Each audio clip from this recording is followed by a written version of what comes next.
There was a drink in a dark red can that tasted like nothing else on the American market. Before or since. Not cola, not fruit punch. Something stranger and wilder than either. A sweetness that opened clean, then turned slightly bitter at the back of the throat. Like a flavor that had come from somewhere far away and hadn't quite been tamed for the American shelf. At its peak in the late 1990s, that can was everywhere a teenager went. It sat in the cold glass doors of convenience stores from New Jersey to California. It hummed behind the scratched plastic of high school vending machines. The older kids had it, the cool ones, the ones who seemed to know things you didn't yet. It wasn't Pepsi, it wasn't Mountain Dew. It was something that felt somehow like a dare. Then one day, the slot in the machine was empty. No announcement, no farewell. The space where it had been was filled with something else, something ordinary. And the company that made it never explained why. How does the first energy drink ever released by a major American beverage company simply disappear? 4 years after it changed what a soda could be? This is the story of Josta, and of everything that was lost when it left. To understand what Josta was, you have to understand what the American beverage aisle looked like in the early 1990s, and why a company the size of PepsiCo felt it needed to do something it had never done before. The cola wars had been raging for decades. Pepsi versus Coca-Cola. Every grocery store in America was a battlefield, and the weapons were shelf space, advertising budgets, and the loyalty of people who had been drinking the same soda since childhood. By 1993-1994, the fight had reached a kind of exhaustion. Both companies were selling essentially the same thing: carbonated water, high fructose corn syrup, caramel color, in slightly different proportions, with slightly different marketing campaigns. The market was saturated, growth was slowing. And somewhere in the executive offices of PepsiCo's headquarters in Purchase, New York, people were asking a question that had no comfortable answer. Where does the next dollar come from? The answer, it turned out, was growing wild in the Amazon basin. Guarana, Polinia cupana, is a climbing plant native to the rainforests of Brazil. The Sadaremawe people, an indigenous group from the central Amazon, had known about its properties for centuries. They ground the seeds into a paste, used it medicinally, traded it as currency, and wove it into their origin stories. The guarana seed contains roughly 2 to 4 times the caffeine concentration of a coffee bean. It releases that caffeine more slowly in the body than coffee does, producing a longer, steadier lift rather than a sharp spike. For centuries, this plant had been one of the most valuable things growing in the Brazilian jungle. For most of American history, almost no one in a supermarket had ever heard of it. In the mid-1990s, PepsiCo's product development team began looking at the European beverage market, specifically at what was happening in Austria, where a small company called Red Bull had been selling a carbonated energy drink since 1987. Red Bull had not yet crossed the Atlantic. It would not reach the United States until 1997, but the data was visible to anyone paying attention. In Europe, young adults were buying an energy drink that tasted nothing like traditional soda, paying a premium price for it, and coming back for more. The category was real. The demand was real. And the American market, on the largest consumer beverage market on earth, had nothing like it. PepsiCo moved. The company's beverage development team formulated a drink built around guarana extract, combining it with a carbonated base and a flavor profile that leaned fruity and berry forward, with that characteristic herbal edge that guarana naturally carries. The caffeine content was set at 160 milligrams per 12-ounce serving, significantly higher than a standard Pepsi, which ran around 38 milligrams. This was not a soda with a slightly exotic name. This was a fundamentally different kind of drink, designed to do something that cola had never promised: give you energy and make you feel it. The branding team made a decision that would define Josta's entire identity. Rather than positioning the drink as a Pepsi product, rather than leaning into the corporate parent's familiarity, they leaned hard into the mythology of guarana itself. The can copy referenced the legend of guarana. It told the drinker that for centuries, ancient tribes had believed guarana released raw, primal power. It told them that this legend had now been captured in the drink they were holding. The label was dark, deep reds and blacks, a panther printed on the side, imagery that felt nothing like the bright primary colors of the cola shelf. Josta looked dangerous. It looked like something that had been found, not manufactured. The advertising account went to BBDO New York, one of the most respected agencies on Madison Avenue. The creative team there built a campaign around a single emotional idea: regret. In the flagship television commercial, an elderly man sits with a younger man and tells him about the choices he didn't make when he was young. The nights he went home early, the moments he talked himself out of living fully.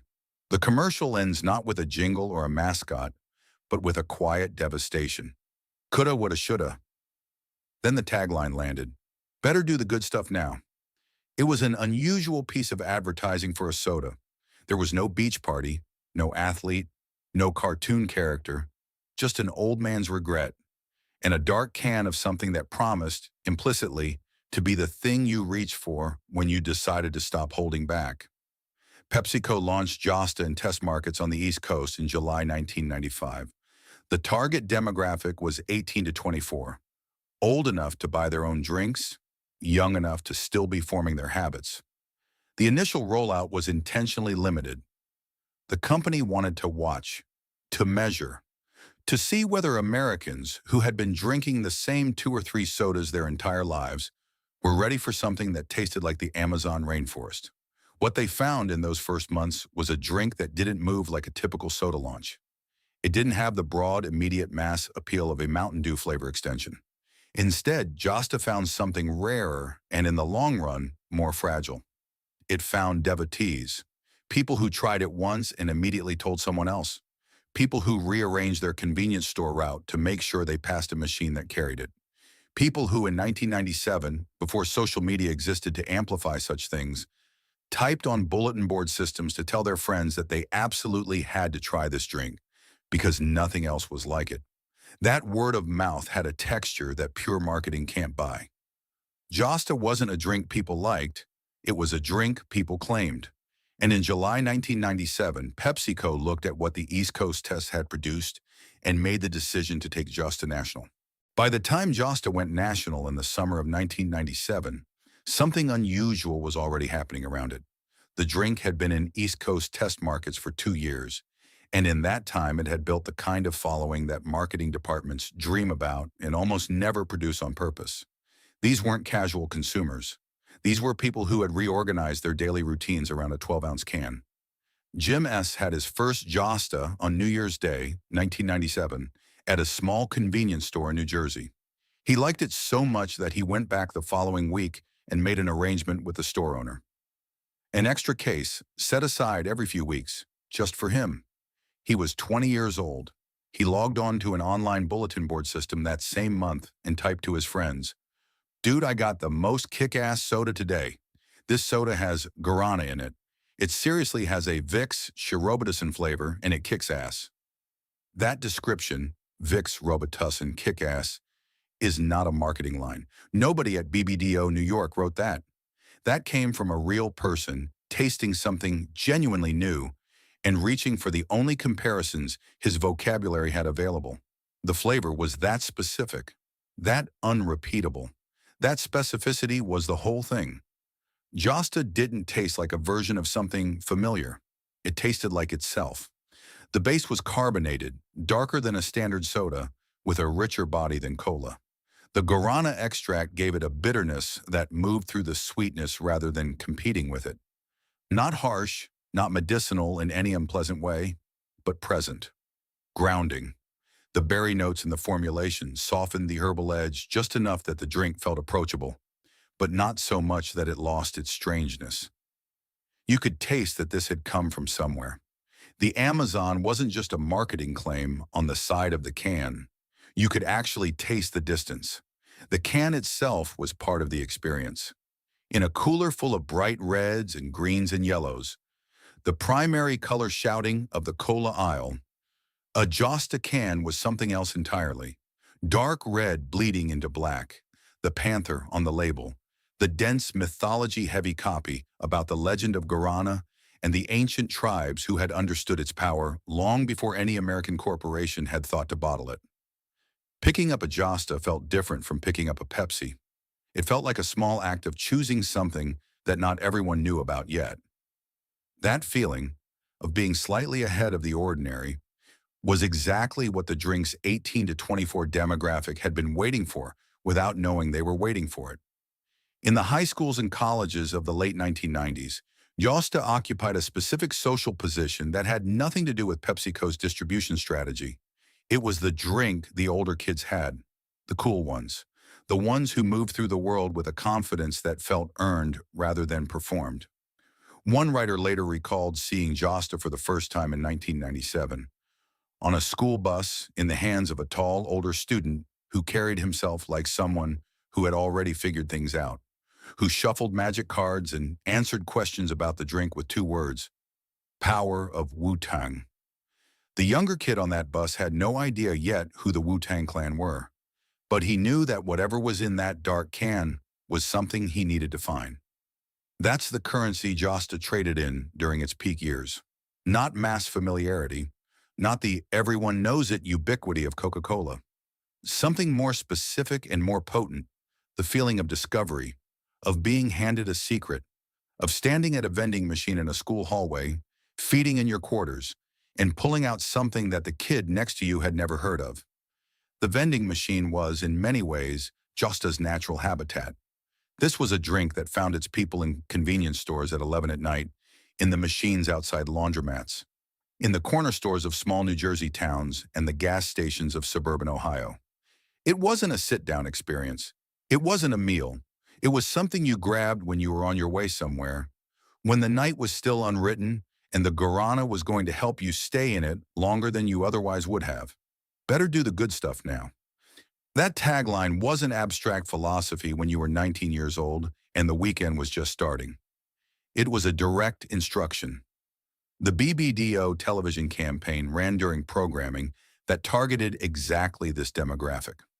The emotional weight of the flagship commercial, the old man's regret, the younger man listening, the quiet devastation of coulda, woulda, shoulda, landed differently on a college student than it might have on a middle-aged grocery shopper. For the 18 to 24 viewer, the old man's regret was a warning delivered just in time. The drink in his hand was the response to that warning.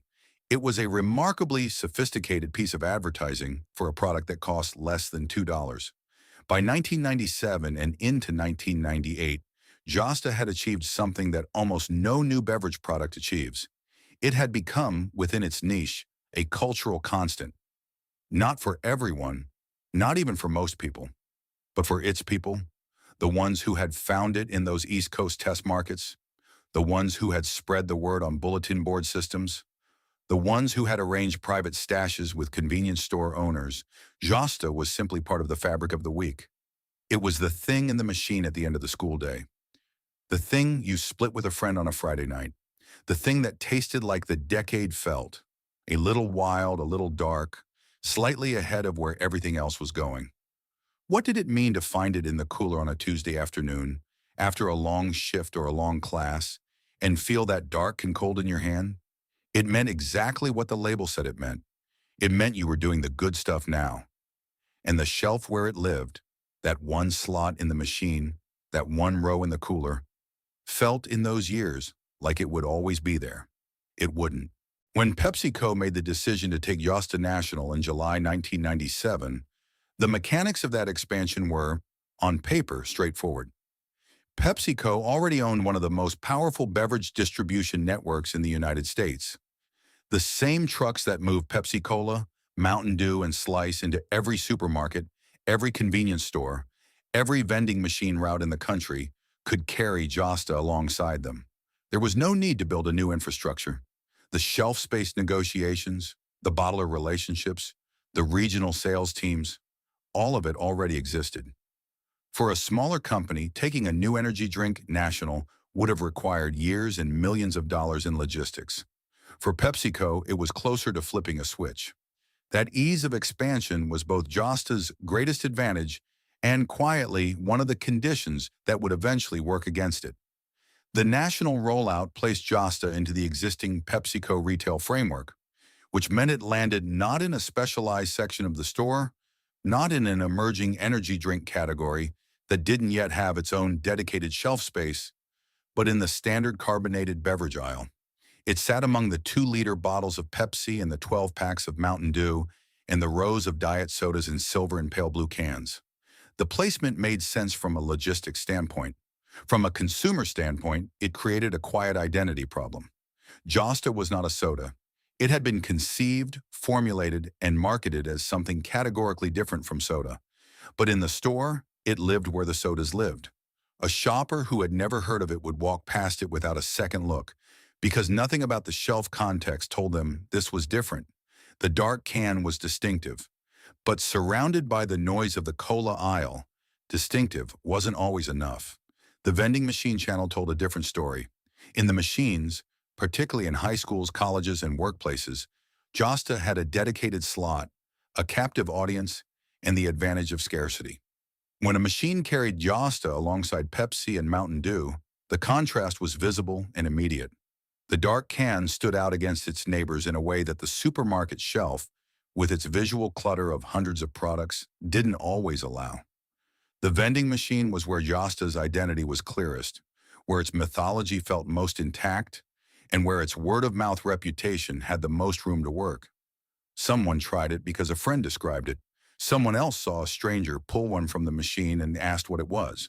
The machine was a discovery engine in a way that the grocery aisle simply wasn't. PepsiCo's regional sales teams pushed hard on the convenience store channel as well. The single-serve cold cooler at the front of a convenience store, the glass door refrigerator you reach into on your way to the register, was precisely the right format for Josta. This was a drink that was consumed immediately, not taken home in a 12-pack. It was an impulse buy for someone who was already in motion, already on their way somewhere, already in the frame of mind that the "better do the good stuff now" tagline was designed to meet. The convenience store cold case was Josta's natural ecosystem, and the national rollout put it into those cases across the country. By late 1997 and into 1998, Josta had achieved a distribution footprint that its East Coast test market cult following could only have dreamed of 2 years earlier. The drink that Jim S. had arranged a private supply of from a single New Jersey store was now available in machines and coolers from coast to coast. The fan base expanded. New devotees found it in cities where it hadn't existed before. The petition culture and the bulletin board enthusiasm that had characterized the early years gave way to something that looked, from the outside, like genuine mainstream momentum. But the same month that Josta went national, something else arrived in the United States that would change the calculation entirely. Red Bull landed on American shores in 1997. The Austrian energy drink that PepsiCo's product team had been watching from a distance for years was now a domestic competitor. And Red Bull did not compete the way traditional sodas competed. It didn't fight for shelf space in the carbonated beverage aisle. It created its own space, in nightclubs, in gyms, in the coolers of upscale bars, in the hands of people who mixed it with vodka at parties that Pepsi-Cola had never been invited to. Red Bull's marketing was surgical and tribal in a way that mass-market soda advertising couldn't replicate. It didn't try to reach everyone. It reached the exact right people in the exact right context, and let those people do the rest. Josta had arrived first. Josta had the PepsiCo distribution machine behind it. Josta had the BBDO campaign and the Guarana mythology and the 2-year head start on building a loyal consumer base. And yet Red Bull, within months of its American arrival, began pulling the cultural oxygen out of the room. The energy drink category that Josta had invented in America, that Josta had opened up and populated almost entirely on its own, was suddenly a contested space, with a competitor that was better funded for this specific fight, more narrowly targeted, and carrying a product that had already proven itself in the most sophisticated consumer markets in Europe. Inside PepsiCo, the national rollout numbers for Josta were being watched carefully. The drink had captured a small but genuine share of the carbonated beverage market in its first year. Enough to justify the expansion, not enough to justify the infrastructure costs at scale. The cult was real. The mass market had not materialized. And now there was Red Bull. The peak was real. The momentum was real. But somewhere in the data, visible to the people who knew how to read it, the first shadow had already appeared. There is a moment in the life of any product that becomes a cultural landmark, not because of what it sells, but because of what it means. For Josta, that moment arrived somewhere in the overlap between 1997 and 1998, in the brief window when the national distribution had taken hold and the Red Bull threat had not yet fully materialized. For a period of roughly 12 to 18 months, Josta was everywhere its people were, and its people, in those months, were everywhere. The drink had embedded itself into the specific texture of late 1990s American youth culture in a way that is difficult to quantify, but easy to recognize if you were there. This was the era of Wu-Tang Clan and early Eminem, of The Matrix and Fight Club, of a cultural mood that prized edge and authenticity and the rejection of the safe and the ordinary. Josta fit that mood with a precision that felt almost too perfect. The dark can, the panther, the Amazon mythology, the tagline that told you, in plain language, that ordinary choices were for people who would end up like that old man, full of regret, surrounded by the ghost of everything they hadn't done.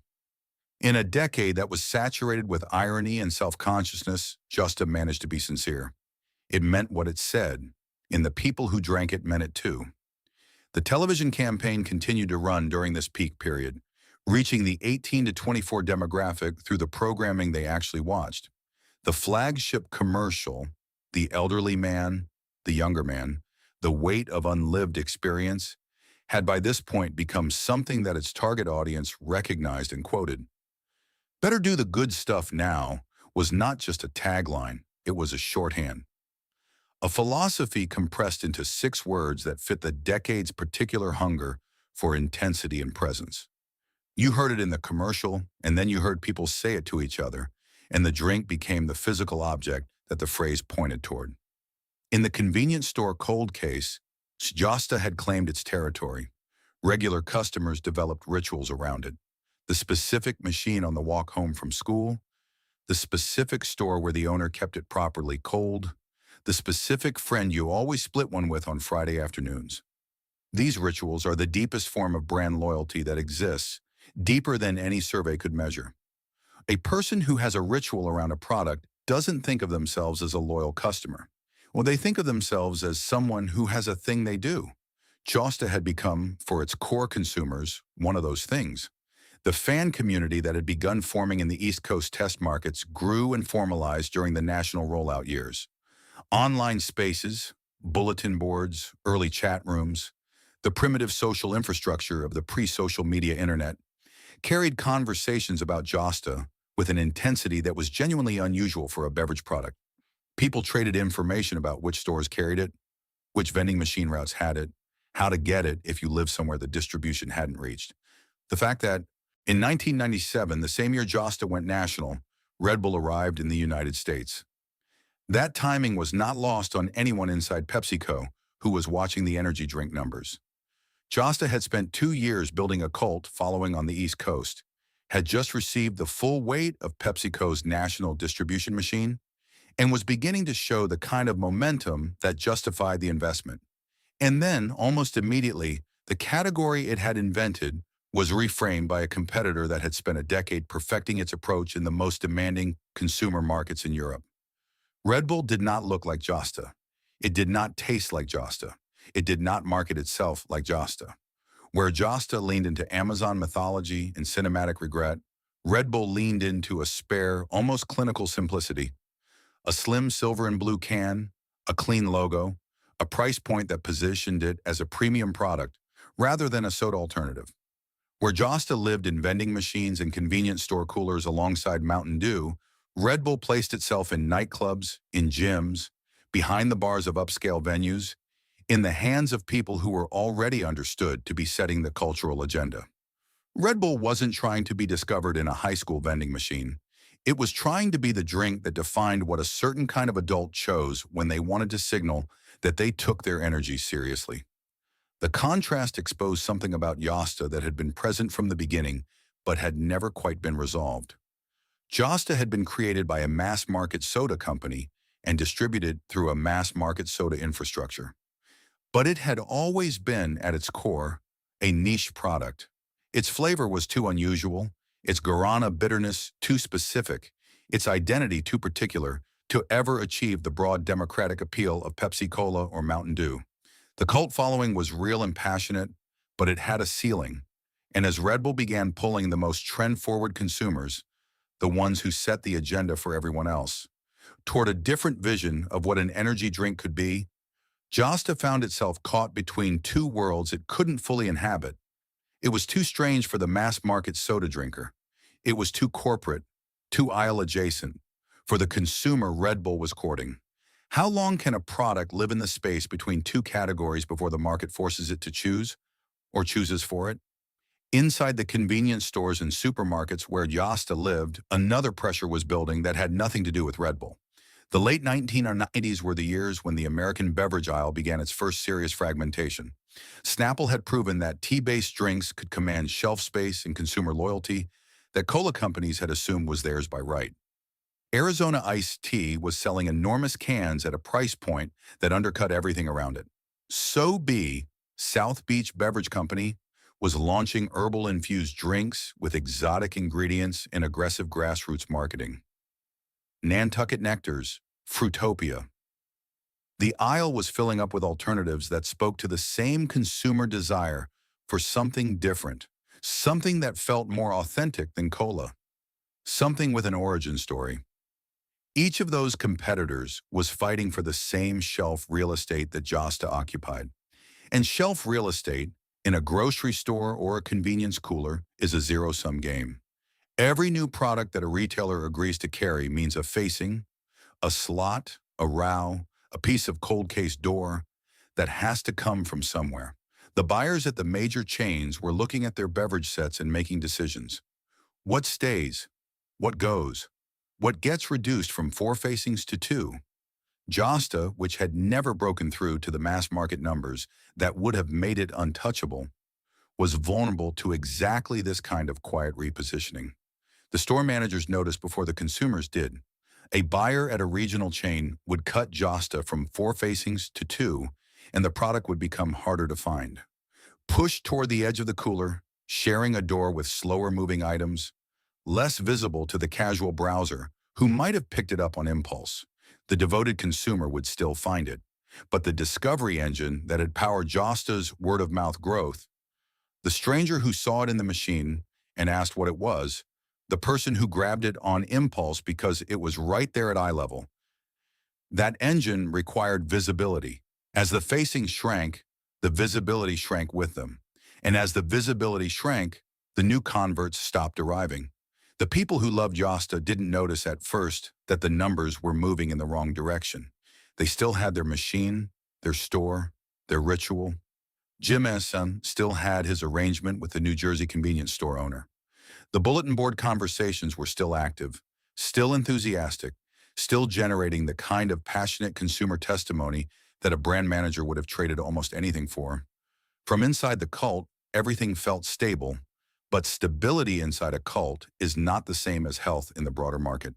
And by 1998, the broader market was sending signals that PepsiCo's internal teams could not ignore. Josta's sales had peaked. The growth curve had flattened. Red Bull was accelerating. The beverage aisle was crowding. And somewhere in the purchase of New York headquarters, in the rooms where decisions about product portfolios are made, the conversation about Josta was beginning to change in tone. The consumers who drank it every week didn't know that yet. They couldn't have known. The cans still looked the same. The taste hadn't changed. The machine still hummed. Everything on the surface was exactly as it had always been. That was the cruelest part of what was coming. By 1998, the internal conversation at PepsiCo about Josta had shifted from growth strategy to survival justification. The product was no longer being discussed in terms of where it could go. It was being discussed in terms of whether it deserved to stay. This is a specific and brutal moment in the life of any product inside a large corporation.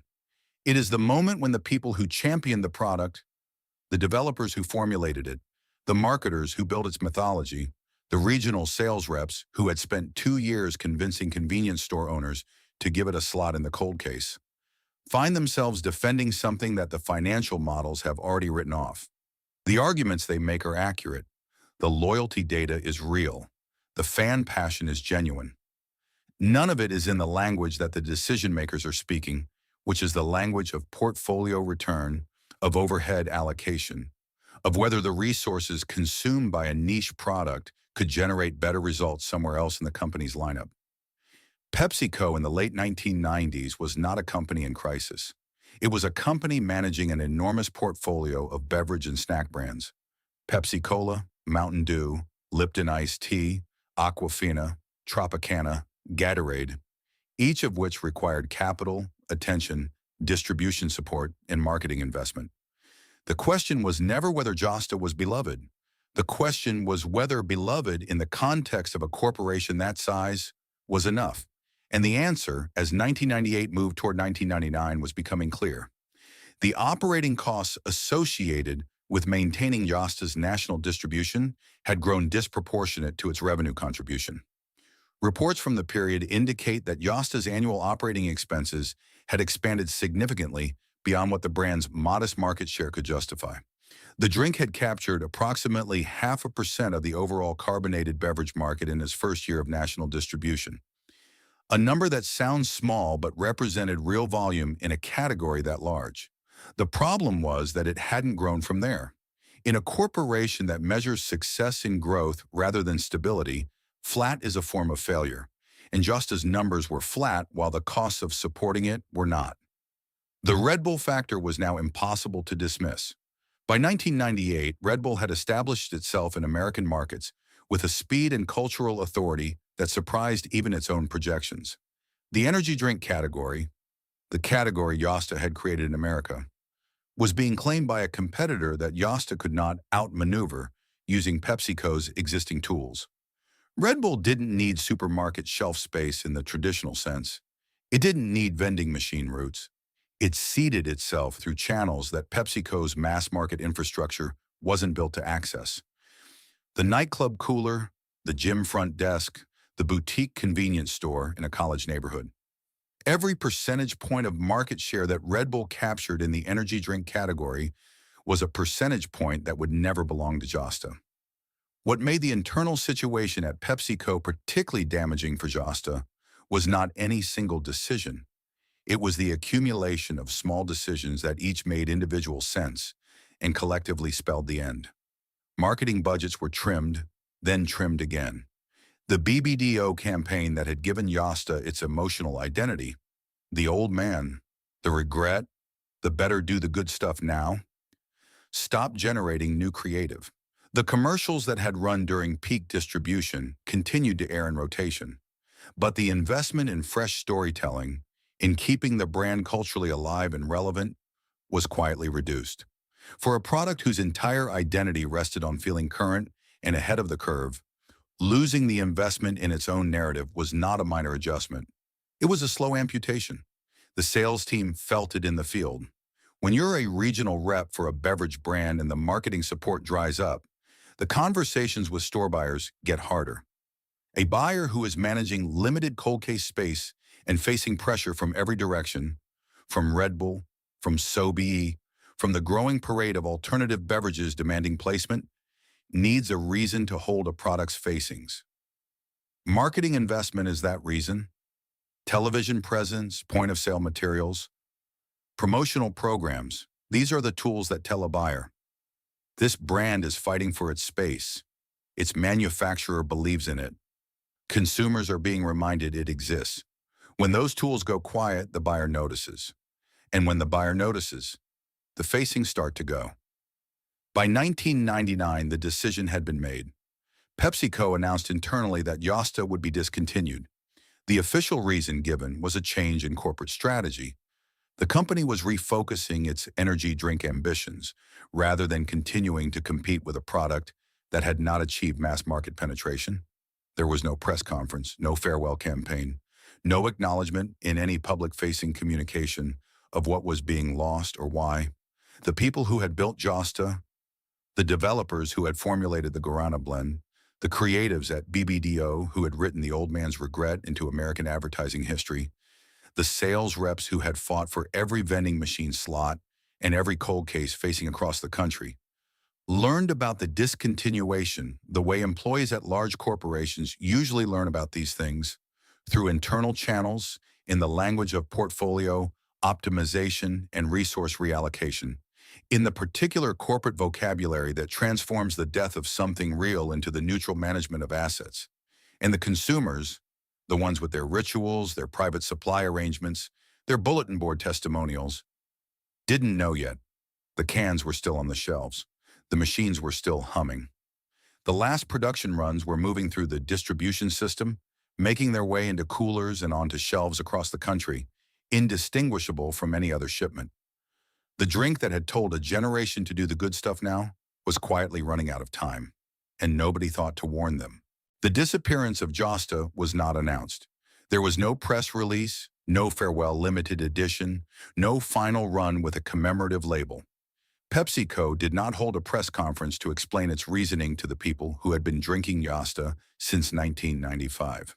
The company made its decision in the language of portfolio management and communicated it, to the degree it communicated it at all, through the most brutal medium available to a consumer product: absence. The shelves simply stopped being refilled. In convenience stores across the country, the slot where Josta had lived began to stay empty for a day, then 2 days, then a week. Store owners who had been ordering it regularly placed their next order and received notification that the product was no longer available. Vending machine route operators pulled the dark cans from their inventory lists. The cold case doors that had held Josta closed on a gap that was filled within days or weeks by something else. Another product, something brighter, something with a more conventional flavor profile, and a manufacturer who was actively investing in its placement. The consumers who noticed first were the ones with the deepest rituals. Jim S. in New Jersey went to his convenience store and found that the owner had no explanation beyond they stopped sending it.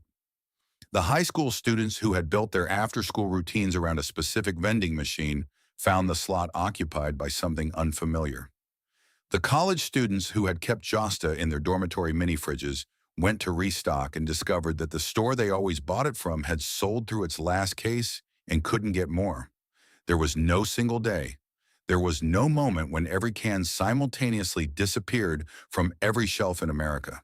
The erasure happened the way most real losses happen, unevenly, locally, without ceremony. One person's Josta disappeared in October 1999. Another person's lasted into the early months of 2000, as remaining stock worked its way through the distribution system.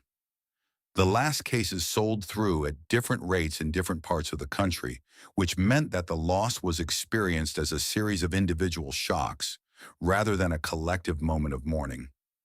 That made it in some ways harder. There was no shared day of loss around which a community could organize its grief. There was just the specific private moment when a specific person reached for a specific can and found it wasn't there, and then the slow, disorienting realization that it wasn't coming back. The online response, when it came, was immediate and disproportionate to anything PepsiCo had anticipated.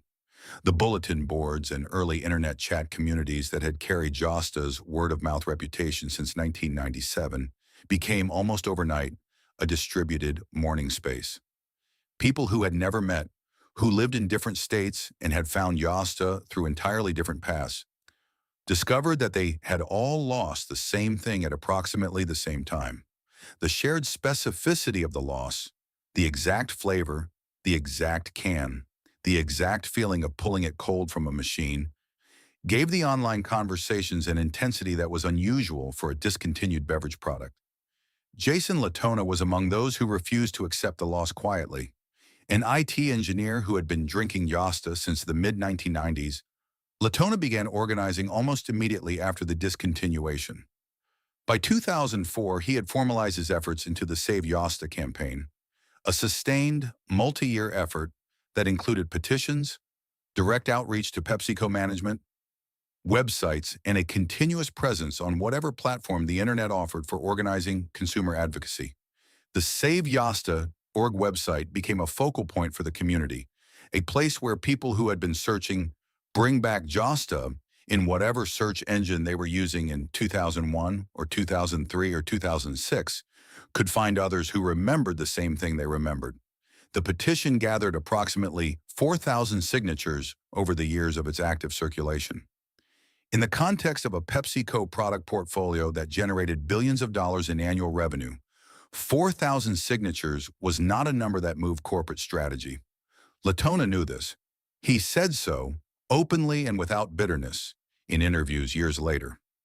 "I get it, it's not like we're pushing for a cancer cure," he told one reporter, but he kept going anyway, because the loss was real and because the internet had, for the first time in history, given people who had lost the same thing a way to find each other and say so.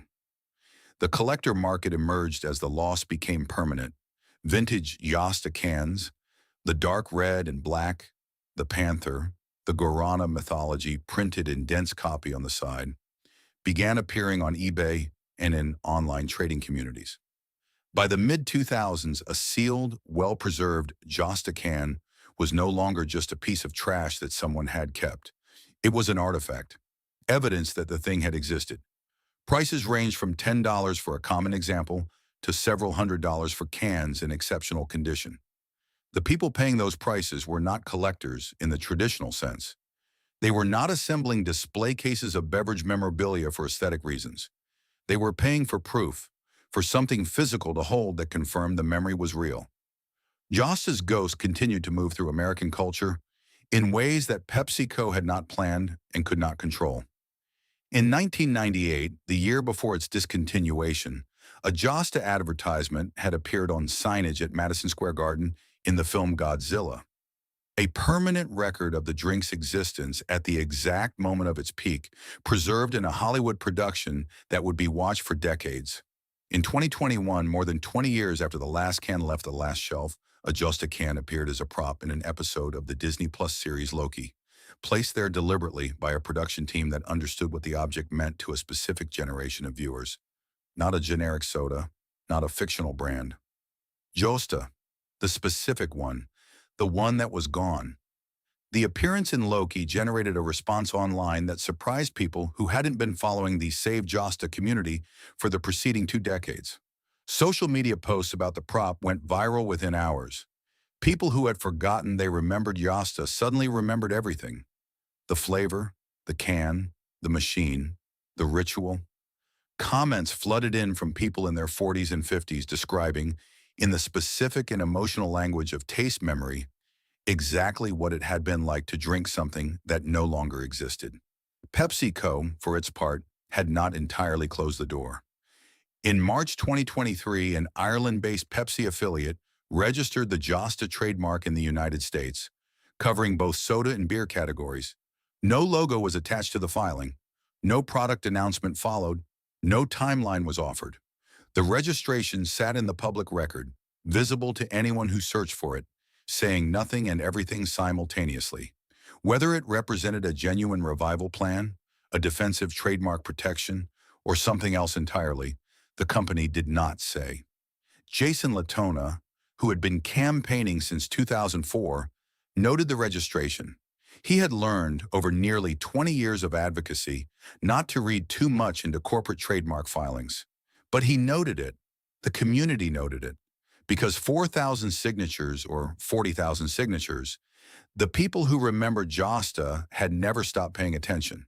The slot in the machine had been empty for a quarter century, but the people who used to stand in front of it, feeding in their quarters, pulling out something dark and cold and genuinely unlike anything else, those people had never quite walked away.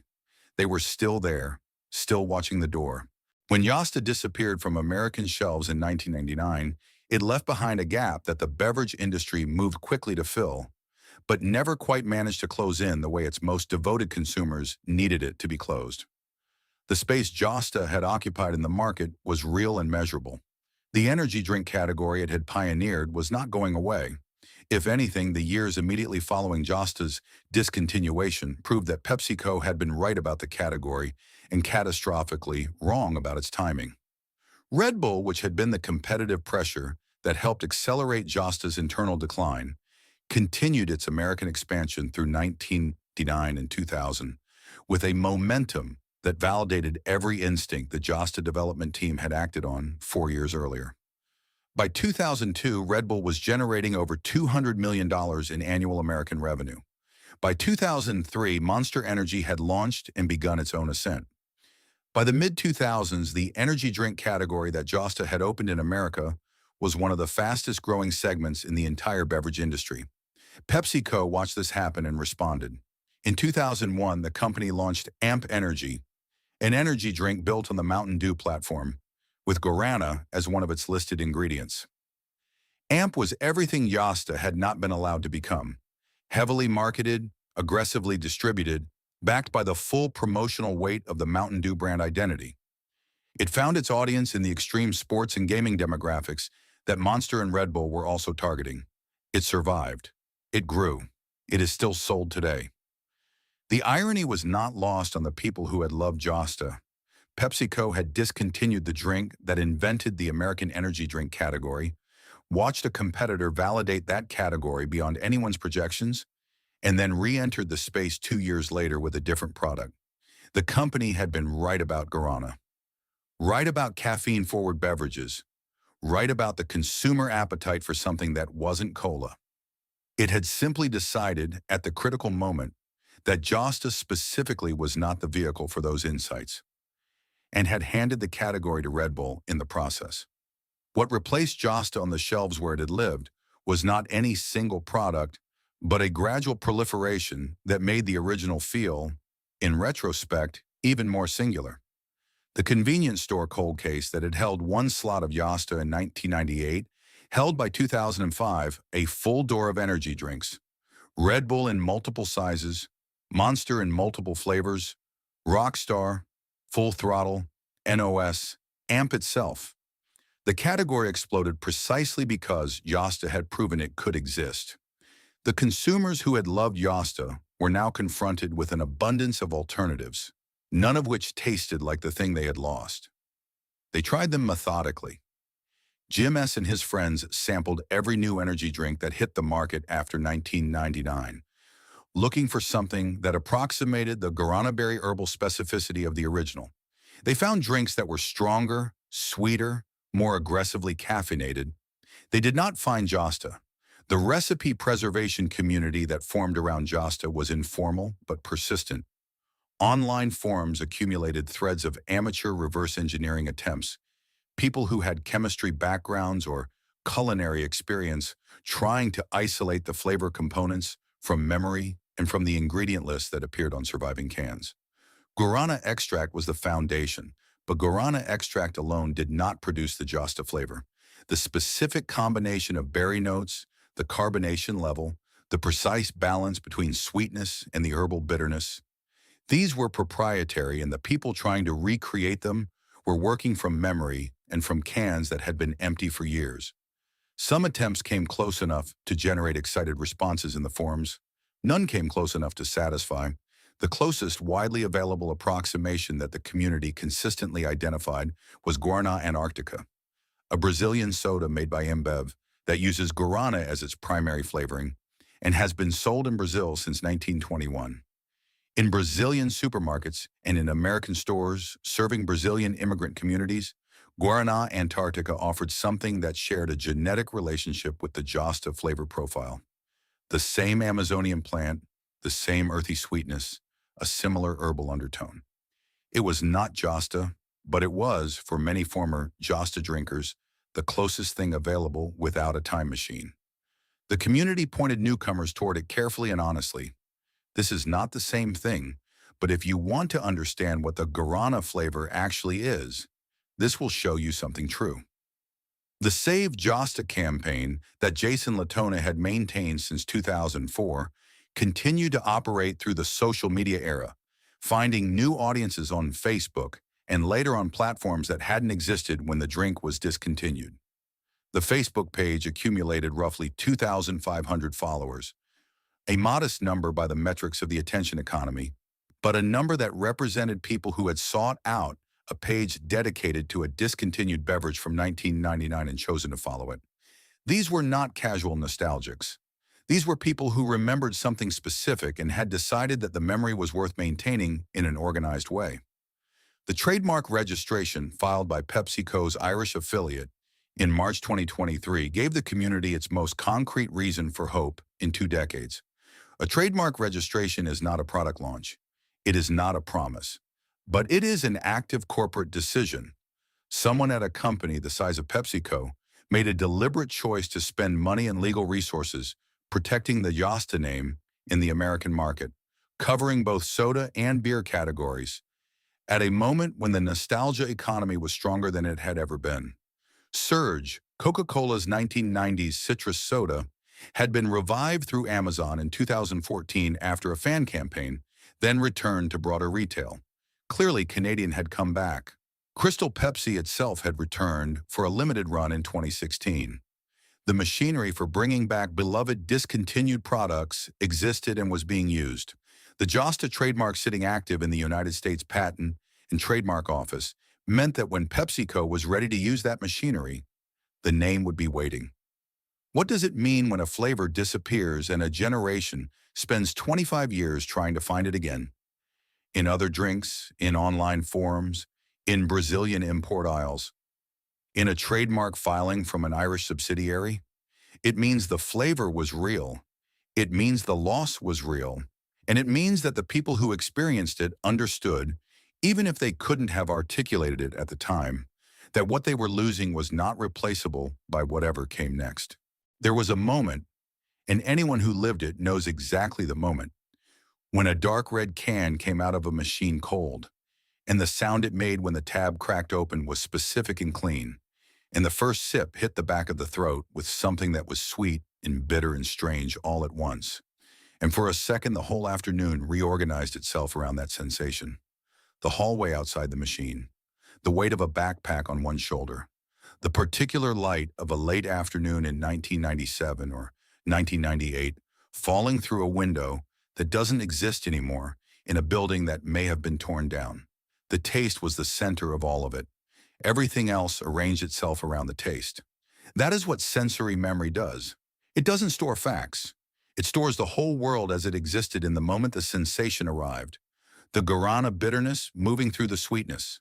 The carbonation slightly heavier than a standard soda, the bubbles finer, the body of the drink darker and more serious than anything else in the machine. The panther on the can. The dense mythology printed on the side about ancient tribes and primal power, and a plant that grew in places most Americans would never see. You were 16 or 19 or 23. You were on your way somewhere. You had a whole life ahead of you that hadn't been decided yet. And you were holding something in your hand that tasted like the Amazon rainforest had been compressed into 12 ounces and placed specifically in your path. Better do the good stuff now. The line meant something different at every age. At 19, it was permission. At 25, it was nostalgia for the permission. At 45, it is something closer to grief. The recognition that the good stuff included things you didn't fully appreciate while they were happening, including a dark can from a humming machine that you bought without thinking because it was always there, because you assumed it would always be there, because some things feel permanent until the afternoon they aren't. Justa was not a great work of art. It was not a monument.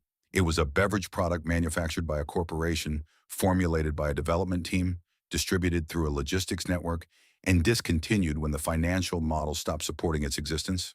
These are plain facts. They are also in the context of what the drink meant to the people who drank it, almost entirely beside the point. What Josta was, in the years it existed, was a specific and unrepeatable thing. It tasted like nothing before it and nothing after it. It arrived at exactly the moment when a generation was old enough to choose its own drinks and young enough to still be forming the rituals that would define their relationship to food and taste for the rest of their lives. It found its people not through mass market saturation, but through the older, more durable mechanism of one person handing something to another person and saying, "Try this. You've never had anything like it." It built its community the way all genuine communities are built, through shared experience that cannot be transferred by description alone.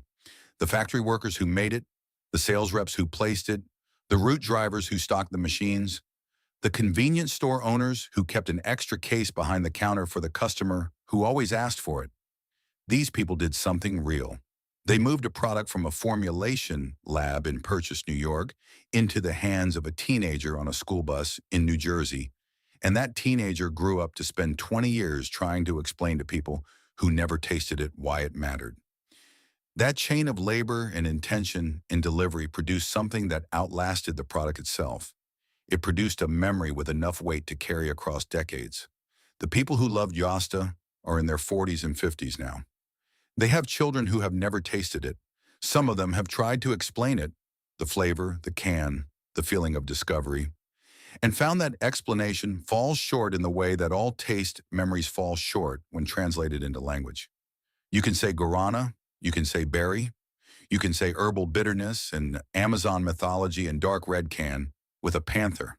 None of it is the same as the taste. The taste lived in the body. The taste is gone, but the memory is not gone.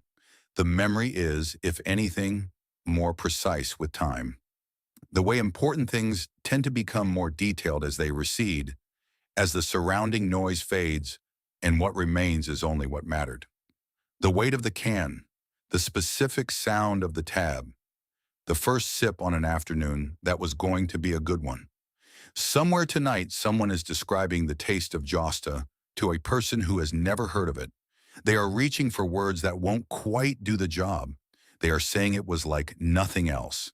They are saying you would have had to taste it. They are saying it was the first energy drink, the real one, the one that came before all the others, the one that told you to do the good stuff now before you ran out of time to do it. The person listening has never tasted it, but they understand from the way it is described, from the particular quality of attention in the voice of the person describing it, that something real and specific and unrepeatable was here, and is gone, and was worth remembering.